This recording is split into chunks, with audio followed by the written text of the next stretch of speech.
حیض یعنی ماہواری کی ایسی خرابی جیسے ڈائسمنوریا یعنی حیض کا پردرد ہو کر آنا، اگر ایسی کیفیت حیض کے شروع ہونے سے ہی شروع ہو جائے، درد کمر سے ہوتا ہوا جناسوں کی طرف جا رہا ہو، درد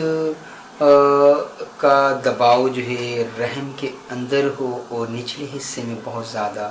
درد ہو، درد مینسز آنے سے ہی کچھ ٹائم پہلے شروع ہو جائے اور مینسز کے دوران میں درد تکلیف زیادہ ہو، تو یہاں آپ نے اس دوران میں جب کہ آپ کو مینسز آ رہے ہوں تو ہومیوپیتھک میڈیسن وائبرنم اوپولس مدر ٹیچر یعنی وائبرنم اوپولس کیو پاور کے 20 قطرے آدھی گلاس پانی میں سادے پانی کے اندر ڈال لیں اور اس میں سے چمچی کے ساتھ تھوڑی تھوڑی دیر کے بعد دوائی لیں۔ عام طور پر آپ نے 3 خوراکیں اس کی لینی ہے، صبح دوپہر شام کو 15 قطرے آدھے کپ پانی میں ڈال کے استعمال کر لینے ہیں، لیکن اگر کیونکہ پہلا دن ہوتا ہے تو مینسز کچھ فلو بھی ہوتا ہے اس کا، اور اگر وہ درد کے ساتھ آ رہے ہوں، درد کمر سے جناسوں کی طرف جا رہا ہو اور درد کی وجہ سے رحم میں بھی محسوس ہو اور نچلے حصے میں درد کا دباؤ بہت زیادہ ہو اور درد مینسز کے پورے پیریڈ میں رہے، تو یہاں آپ نے خیال کرنا ہے کہ پہلے دن آپ نے 20 قطرے ایک آدھی گلاس پانی میں ڈالیں، اس میں سے تھوڑی تھوڑی دیر کے بعد چمچی سے پانی کو پیتی رہیں اور اس طریقے سے ریگولر آپ 3 خوراکیں بھی لیں تو انشاءاللہ آپ کی درد کی کیفیت ٹھیک ہو جائے گی۔ مینسز پردرد کیوں ہوتے ہیں اور مینسز اس طریقے سے ان میں رکاوٹ کیوں آ جاتی ہے، سب جو خرابیاں ہوتی ہیں وہ ہمارے اوائڈ نہ کرنے کی، جیسے کہ ہم مینسز کے دوران میں ٹھنڈی چیزوں سے اوائڈ نہیں کرتے ہیں، ٹھنڈی مشروبات کو استعمال کرتے ہیں، ایسی بادی و سکین چیزوں کو اور جنک فوڈ کو کھانے کی وجہ سے مینسز میں ریگولیٹری آ جاتی ہے۔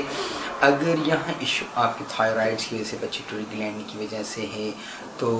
وہ آپ مجھے کمنٹس کر کے بتائیں گے تو آپ کے تھائرائڈ کا بھی علاج کیا جائے گا۔ آلریڈی اس پروگرام بھی کیے ہیں، لیکن آپ کمنٹ سیکشن میں اسی پروگرام میں جہاں آپ نے یہ سنا ہے وہاں کمنٹس کریں کہ اگر آپ کو تھائرائڈس کا ایشو رہا ہے تو آپ کے کسی اور پیٹیوٹری گلینڈ وغیرہ کا ایشو رہا ہے تو وہاں آپ دیکھیں گے کہ آیا ایسٹروجن کی خرابی، آپ کی جو ہارمونس لیڈیز کے ہوتے ہیں ان کی خرابی کی وجہ سے کوئی ایشو تو نہیں آ رہا، جس کی وجہ سے آپ کی مینس ڈس آرڈر ہیں اور آنے وقت میں اگر پولیسسٹک اووارین سینڈروم، اوبیسٹی جیسے ایشو،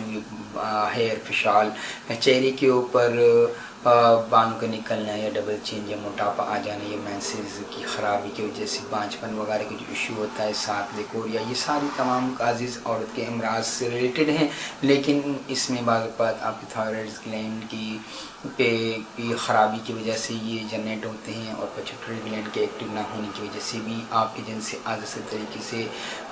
ڈیولپ نہیں ہوتے ہیں، اسی طریقے سے آپ کی نسوانی حسن کو ڈیولپ نہیں ہو رہا ہوتا کہ آپ کی وہ سمجھانی چاہتی ہیں، اگر اس طریقے سے آپ کی ایج کے حساب سے گروتھ نہیں کر رہی ہوتی ہیں تو یہ سارے کازز تھائرائڈس کی خرابی کی وجہ سے ہوتے ہیں۔ اور پیٹیوٹری گلینڈ میں بھی اگر وہ صحیح طریقے سے ایسٹروجن پروڈیوس کر کے، جہاں جینس گلینڈ کے ذریعے ایسٹروجنس بننا ہوتا ہے، اس گلینڈس کو ایکٹیو نہیں رکھتا ہے یا اسے کاشن نہیں دیتا ہے تو وہاں یہ ایشو آ جاتا ہے۔ لہٰذا اگر کوئی ایسا ایشو ہے آپ کی میڈیکل رپورٹ میں، الٹرا ساؤنڈ میں آپ نے کرایا یا ٹیسٹ بلڈ کا کرایا ہے تو وہاں آپ کی رپورٹ میں اگر تھائرائڈ کا ایشو آتا ہے تو پلیز کمنٹ ضرور کیجیے گا تاکہ آپ کو بہتر رہنمائی کی جا سکے میڈیسن کے ساتھ۔ ڈاکٹر جی صدیقی کاوش کو آپ سراہیے گا اپنی شیئر اور لائک کے ذریعے چیریٹی پروگرام میں فری آف کاسٹ لوگوں کو کنسلٹنسی پرووائڈ کی جاتی ہے۔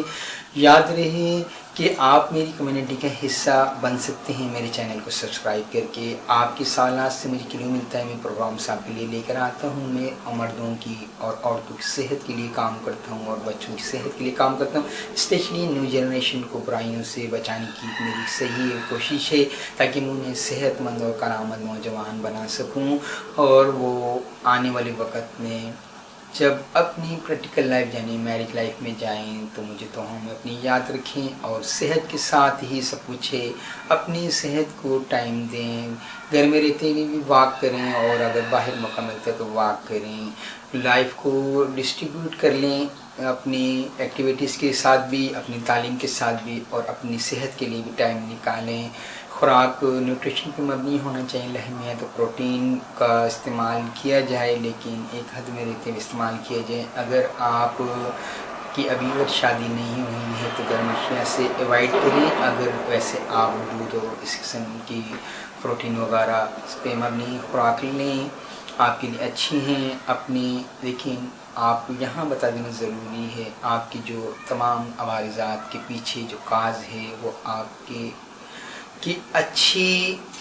ڈائٹری لائف پر ہی ڈپینڈ کرتا ہے, متوازن خوراک کے اوپر ڈپینڈ کرتا ہے, اور ساتھ ساتھ آپ کی ذہنی صحت اچھی ہونا چاہیے. اگر آپ ذہنی طور پہ صحت آپ کی اچھی ہے تو آپ اپنے آپ فضول لغو اور بری باتوں سے, فحاشی کی باتوں سے اوائڈ کریں گی تو آپ ایک صحت مند نہ صرف اپنی جوانی کو دیکھیں گی اور شادی کے بعد جو ہے ایک صحت مند ماں بنیں گی. اجازت دیجیے ڈاکٹر جی صدیق کو. السلام علیکم.